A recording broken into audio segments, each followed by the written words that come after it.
Hello my dear friends, welcome to movie Hunter YouTube channel. So friends, আজকে একটি Chinese movie নিয়ে আলোচনা করব, যেটি হচ্ছে শাওলিং, যা 2011 সালে মুক্তি পায়। মুভিটি পরিচালনা করেছেন বেনি চ্যান এবং প্রধান চরিত্রে অভিনয় করেছেন অ্যান্ডি লাও, নিকোলাস জে, জ্যাকি চ্যান, ইউজিং, ফ্যান বিংবিং ও আরও অনেকে। চীনের গৃহযুদ্ধ ক্ষমতার লড়াইকে এক অস্থির সময়ের কেন্দ্র করে তৈরি শাওলিন, যা 2011 সালে মুক্তি পায়। সিনেমাটি শুধুমাত্র মার্শাল আর্টের গল্প নয়, এটি অহংকার, প্রতিশোধ, পাপ, অনুশোচনা এবং আত্মত্যাগের গল্প। সিনেমার কেন্দ্রে রয়েছে একজন নিষ্ঠুর সামরিক নেতা, যে নিজের ক্ষমতার লোভে সবকিছু হারিয়ে শেষ পর্যন্ত শাওলিন মন্দিরের সন্ন্যাসীদের কাছ থেকে জীবনের প্রকৃত অর্থ শিখতে বাধ্য হয়। গল্পের শুরু চীনের একটি অশান্ত সময়। বিভিন্ন সামরিক নেতা নিজেদের ক্ষমতা বাড়ানোর জন্য একে অপরের সঙ্গে যুদ্ধ করছে। তাদের মধ্যে অন্যতম হল ইউ জিয়ে। সে অত্যন্ত উচ্চবিলাসী, বুদ্ধিমান এবং নিষ্ঠুর একজন সামরিক কমান্ডার। তার একমাত্র লক্ষ্য আরও বেশি অঞ্চল দখল করা এবং নিজের ক্ষমতা প্রতিষ্ঠা করা। ইউজিয়ের ঘনিষ্ঠ বন্ধু ও সহযোদ্ধা কাউম্যান, কিন্তু কাউম্যানের প্রতি ইউজিয়ের বিশ্বাস ধীরে ধীরে দুর্বল হয়ে যায়। নিজের ক্ষমতা আরও বাড়ানোর জন্য ইউজিয়ে তার মিত্রকে সন্দেহ করতে শুরু করে। শেষ পর্যন্ত পরিস্থিতি এমন পর্যায়ে পৌঁছায় যে দুপক্ষের মধ্যে সংঘর্ষ অনিবার্য হয়ে ওঠে। ইউজিএ একটি শহর দখল করার পরিকল্পনা করে।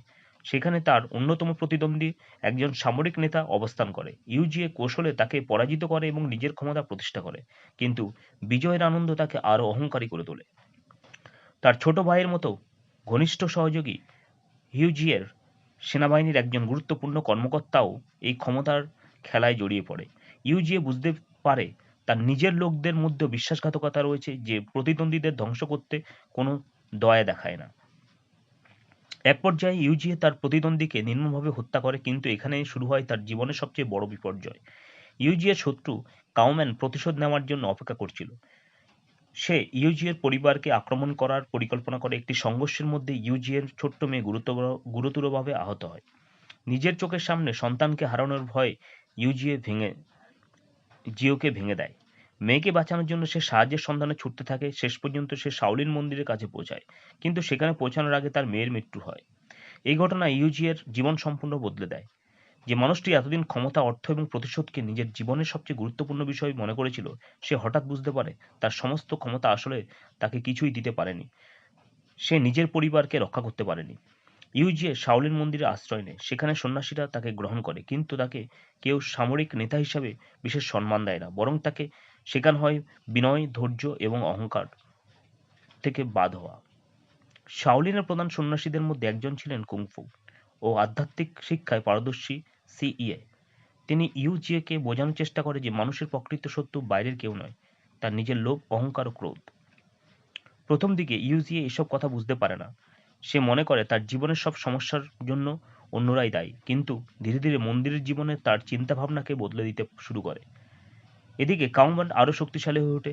সে শুধু ইউজিএকে হত্যা করতে চায় না, সে শাওলিন মন্দিরের সম্পদ ও প্রভাব নিজের নিয়ন্ত্রণে আনতে চায়। শাওলিন মন্দিরে বিপুল পরিমাণ সম্পদ ও খাদ্য সামগ্রী রয়েছে বলে কাউম্যান জানতে পারে। সে মন্দিরের উপর নিয়ন্ত্রণ প্রতিষ্ঠা করার চেষ্টা করে। এ সময় ইউজিএ বুঝতে পারে তার অতীতের কর্মকাণ্ডের কারণে শুধু সে নয়, নিরপরাধ মানুষের বিপদ এর মধ্যে পড়তে চলেছে।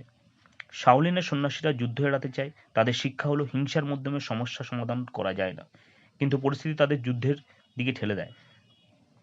কাউম্যানের সৈন্যরা মন্দিরে হামলা চালায়। সন্ন্যাসীরা নিজেদের রক্ষা করার জন্য মার্শাল আর্ট ব্যবহার করতে বাধ্য হয়। এখানে সিনেমার অন্যতম আকর্ষণীয় অ্যাকশন দৃশ্যগুলো শুরু হয়। শাওলিনের সন্ন্যাসীরা অসাধারণ দক্ষতার মাধ্যমে শত্রুদের মোকাবিলা করে, কিন্তু তাদের উদ্দেশ্য নিরপরাধ মানুষকে রক্ষা করতে চায়। ইউজিও শেষ পর্যন্ত নিজের পুরনো যুদ্ধকৌশলী কাজে লাগিয়ে মন্দির রক্ষায় অংশ নেন, কিন্তু তার সামনে এক বড় নৈতিক প্রশ্ন দাঁড়ায়। সে কি আবার আগের মতো হত্যাকারী উঠবে, নাকি নিজের নতুন জীবন ও বিশ্বাসকে অনুসরণ করবে?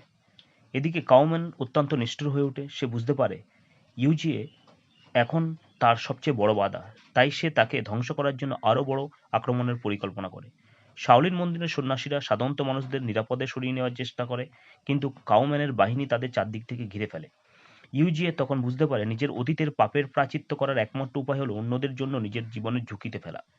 সে মানুষ যে মানুষ একসময় নিজের ক্ষমতার জন্য অন্যদের জীবন উৎসর্গ করেছিল, এখন সে মানুষই অন্যদের জীবন বাঁচানোর জন্য নিজের জীবন উৎসর্গ করতে প্রস্তুত। শেষ লড়াইয়ে শাওলিন মন্দিরে ভয়াবহ সংঘর্ষ শুরু হয়। সন্ন্যাসীরা সাহসের সঙ্গে লড়াই করে। ইউজি এবং তার নতুন সঙ্গীরাও কাউম্যানের বাহিনীর বিরুদ্ধে দাঁড়ায়। লড়াই যত এগোতে থাকে ততই স্পষ্ট হয় যে কাউম্যানের শক্তির মূল হলো লোভ ও ক্ষমতার আকাঙ্ক্ষা, অন্যদিকে ইউজি এর শক্তির উৎস এখন আত্মত্যাগ ও অনুশোচনা। ইউজি এ কাউম্যানের মুখোমুখি হয়, দুই পুরনো প্রতিদ্বন্দ্বীদের মধ্যে তীব্র সংঘর্ষ শুরু হয়। কাউম্যান এখন মনে করে শক্তি সবকিছু, কিন্তু ইউজিও বুঝে গেছে যে ক্ষমতা মানুষের জীবনকে অর্থপূর্ণ করে না। তাদের লড়াই শুধু দুই যোদ্ধার লড়াই নয়, এটি দুটি জীবনাদর্শের সংঘর্ষ। শেষ পর্যন্ত ইউজি কাউম্যানের বিরুদ্ধে দাঁড়ায় এবং তাকে পরাজিত করার চেষ্টা করে, কিন্তু এই লড়াইয়ে ইউজিও মারাত্মকভাবে আহত হন। তার সামনে মৃত্যুর সম্ভাবনা তৈরি হয়। এই মুহূর্তে ইউজিএ নিজের অতীতের কথা স্মরণ করে সে বুঝতে পারে জীবনের সবচেয়ে বড় ভুল ছিল নিজের অহংকারকে সত্য বলে মনে করা। যে ক্ষমতার জন্য যুদ্ধ করছে, প্রতিশোধের জন্য মানুষ হত্যা করছে, কিন্তু শেষ পর্যন্ত তার জীবনের পরিবারই তার কাছ থেকে চলে গেছে। শাওলিনের শিক্ষা, তার মধ্যে যে পরিবর্তন হচ্ছে সেটি তাকে মৃত্যুর মুহূর্তে শান্ত থাকতে সাহায্য করে। সিনেমার শেষ অংশে শাওলিন মন্দিরে সন্ন্যাসীরা, সাধারণত মানুষরা বুঝতে পারে যে প্রকৃত বিজয় প্রতিপক্ষকে হত্যা করার মধ্যে নয়, প্রকৃত বিজয় হলো নিজের ভেতরের ঘৃণা ও অহংকারকে পরাজিত করা। শাওলিন তাই শেষ পর্যন্ত একটি আত্মশুদ্ধির গল্প। ইউজিএর শুরুতে ছিল ক্ষমতালোভী, নিষ্ঠুর এবং অহংকারী একজন সামরিক নেতা, কিন্তু নিজের সন্তানকে হারানোর পর তার জীবনে আসে অনুশোচনা। শাওলিন মন্দির তাকে শেখায় যে মানুষ যতই শক্তিশালী হোক, তার জীবনের মূল ক্ষমতা বা সম্পদের মধ্যে নয়। তার পরিবর্তনের মধ্য দিয়ে সিনেমার মূল বার্তা প্রকাশ করে, প্রতিশোধ মানুষকে আরও ধ্বংসের দিকে নিয়ে যায়, কিন্তু ক্ষমা ও আত্মত্যাগ মানুষকে সত্যিকারের মুক্তি দিতে পারে। কিন্তু শাওলিন শুধু একটি মার্শাল আর্ট সিনেমা হিসেবে নয়, বরং একজন পাপী মানুষের নিজের ভুল বুঝতে পারা এবং নিজেকে পরিবর্তন করার এক আবেগপূর্ণ কাহিনী হিসেবে মনে করে থাকে।